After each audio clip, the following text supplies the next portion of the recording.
We're going to talk about chapter 62 today, which is the fetal anterior abdominal wall. And we've touched on this a little bit in our previous chapters, but we're just going to go into more detail about some of the things that can happen. So you remember the umbilical herniation of the bowel that occurs around 8th week, which is normal. It's midgut herniation. The fetus doesn't grow fast enough. And so the gut kind of herniates out for a little bit until the baby's abdomen gets bigger. And then in a normal pregnancy, the bowel will go back into the baby around 11 to 12 weeks. Midgut grows faster than abdominal cavity at this stage because of increased size of liver and kidneys. Herniation develops and intestines return to abdominal cavity by the 12th week of gestation. So let's talk about the most common types of abdominal wall defects. These are the ones I really want you to know are the first two, the gastroschisis and the omphalocele. We kind of talked about the umbilical hernia. There's other types of abdominal ventral wall defects that we'll go over today, ectopia cordia, bladder and cloacal exstrophy, amniotic band syndrome, which we've gone kind of review that, and limb body wall.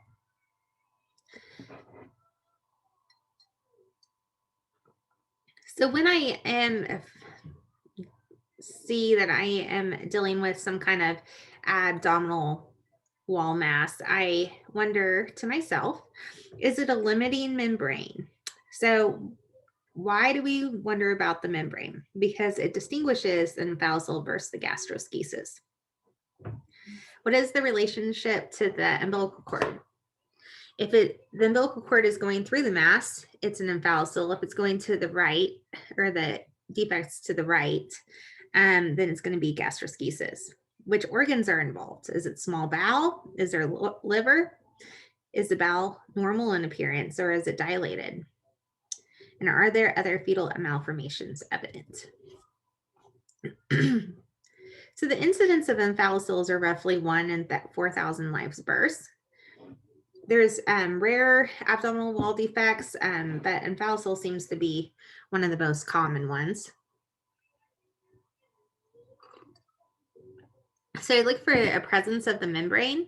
Gastroschisis does not have one. And I look at the umbilical cord, just like I kind of said.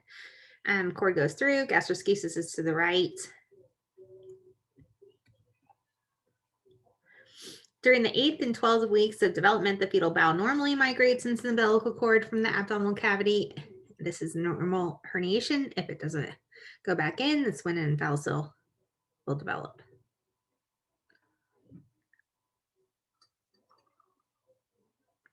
That's what it looks like. Here's another image, an ultrasound image. Here's some more images for you to look at.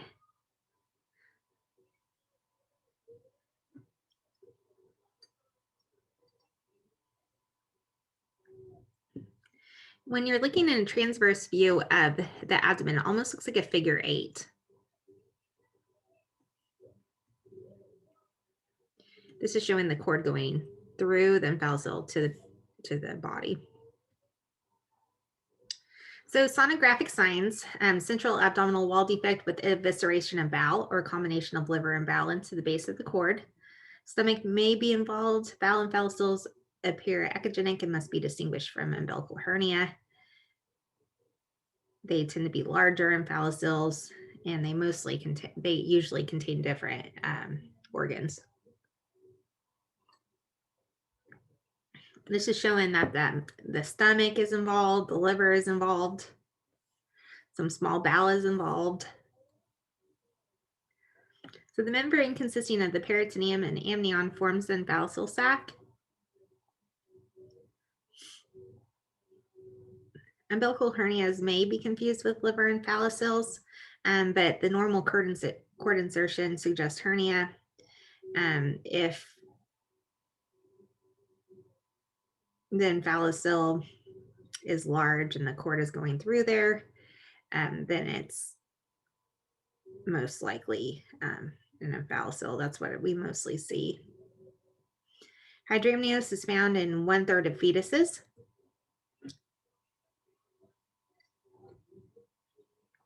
These are some associated anomalies, and phallocyls tend to be associated with chromosome abnormalities a lot more than gastroschisis. It may occur with a diaphragmatic hernia, and 35 to 60% of those have chromosomal anomalies.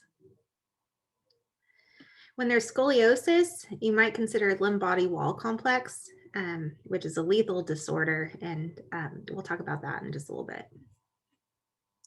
But basically, the disorder is like severe cranial defects, facial clefts, extension of abdominal wall defect of the chest and abdomen, because the baby is pretty much stuck to the uterus and the amnion, and it's kind of spread apart.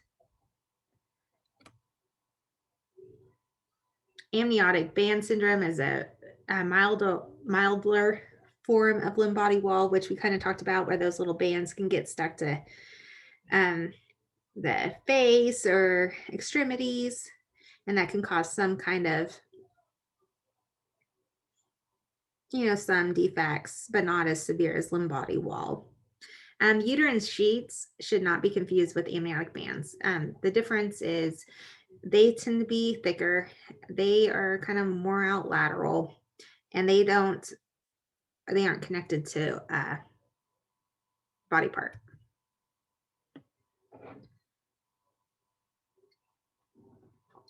Pentology of the contrail is I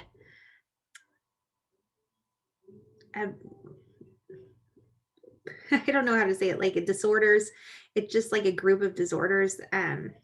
When 5 Danes are put together, it's considered this one syndrome. And it's a large omphalocele, a diaphragmatic hernia, ectopia cordis. Ectopia cordis is basically the evisceration of the heart, which is really crazy. If the omphalocele is extra low, it might be a bladder exstrophy, which is like the bladder is, there's a defect where the bladder is, and so the bladder is outside of the baby, or cloacal exstrophy, which is more involved.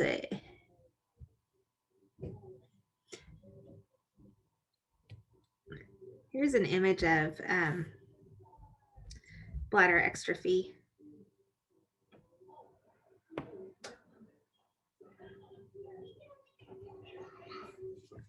When are we going to build tunnels? Next, we're going to talk about gastroschisis, and this is the paraumbilical defect that nearly is always on the right of the umbilicus. You'll need to know that. It's an opening in the layers of the abdominal wall with evisceration of the bowel and infrequently the stomach and the liver. Those are more rare. It's mostly the bowel. That's what it looks like. Defects are small, 2 to 4 centimeters in size, and located next to the normal cord insertion. The insertion of the umbilical cord is normal in fetuses with gastroschisis. It's just you have that bowel on the side. There's an image. Small bowel always is found in the herniation. Other organs that may be involved are large bowel, stomach, portions of the genitourinary system, and liver. Sonographic appearance, the right paraumbilical defect of the abdominal wall. It's rarely on the left side. So what you're going to see is free-floating herniated bowel. When other organs, like the smaller large bowel, seen, you kind of start thinking maybe body stock anomaly should be suspected. Herniated bowel may be mildly dilated with bowel wall thickening. Here, what they're talking about here is the bowel gets dilated sometimes. And you want to note that if you see that. Dilatation may be seen in herniated portions of the bowel or within the fetal abdominal cavity. Notably, dilated bowel may suggest infarction or bowel atresia. Here's another image.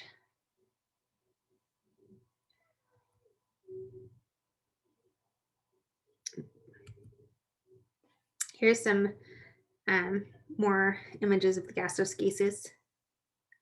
The bladder was involved in that. That might be more of the cloacal exstrophy, unless that's bowel that's dilated, which it could be. Consider amniotic band syndrome amputations when clefting of the face or encephalocele are seen. So if you see the gastroschisis, then you see something else going on that is like a defect in the wall of something.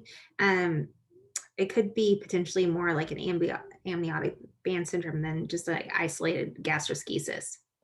Now, I always think about with gastroschisis, my husband who had that when he was born, it tends to not be associated with a chromosomal abnormality as often. And it tends to also be in moms that were not as old, so less than 20, so young maternal age. And smoking also tends to increase the risk of gastroschisis.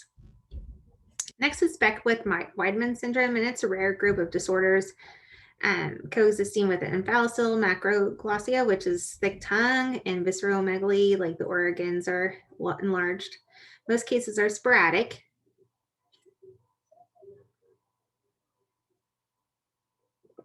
These are the characteristics of that. The reason that we're talking about that in this chapter is because of the emphalocele.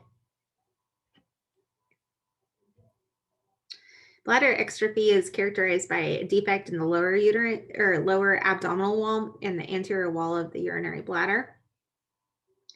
The bladder becomes exposed.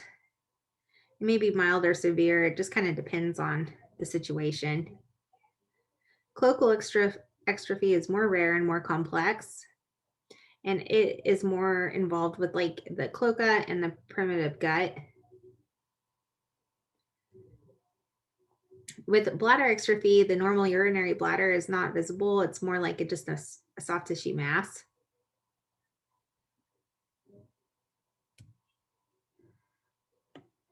This is pentology of Contral-That syndrome, and these are the things that are associated with it. It's a cleft distal sternum, so there's an opening in the sternum. A diaphragmatic defect, midline anterior ventral wall defect, defect of the apical pericardium, and internal cardiac defect. When there's a higher supraumbilical omphalocele, usually primary finding,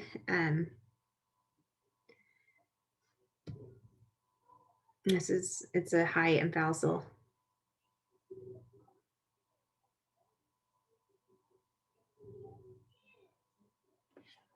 Presence of pericardial effusions may be found.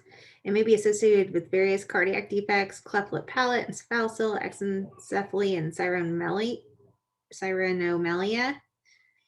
And the first trimester, cystic hygromas may be present.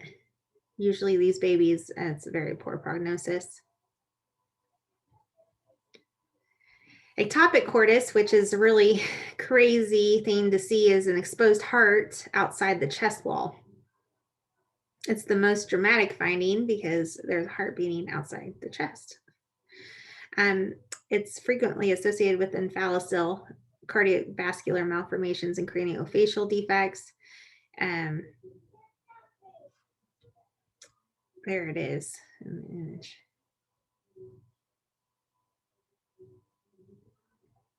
Here's an ultrasound image. The heart is protruding through the chest wall. Quite crazy. A cleft sternum may be either partial or absent without ectopic cordis. But basically what the sternum does is help protect the heart. And so when it's not there, you can see the heart beating right against the chest. On sonographic examination, the heart may be seen to lie outside the normal thoracic cavity or bulge through the defective sternum. So it's pretty nuts.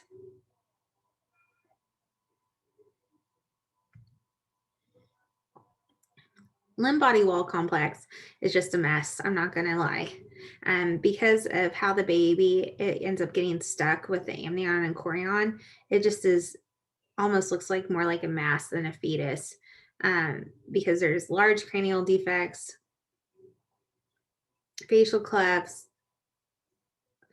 defects involving the thorax and abdomen, limb defects. So everything is just not formed correctly. A lot of times the babies have passed away by the time we scan them. So it occurs with the fusion of the amnion and chorion, and the amnion does not all the way cover the umbilical cord, so it extends as a sheet from the margin of the cord and is continuous with the body wall and the placenta.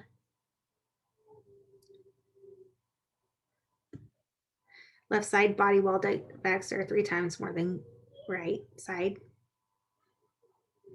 On sono exam, the defects are large and involve the abdomen and thorax.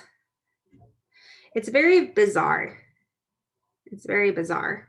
Eviscerated organs form complex, bizarre appearing mass. Umbilical cord is short and it's next to the placental membrane. So it's just like a big mass. This baby, there's vascular flow. So there's actually a heart. The baby is still viable at this time, which it's, I don't know. It's just a lot of defects. All right, that's it for today. Have a good day.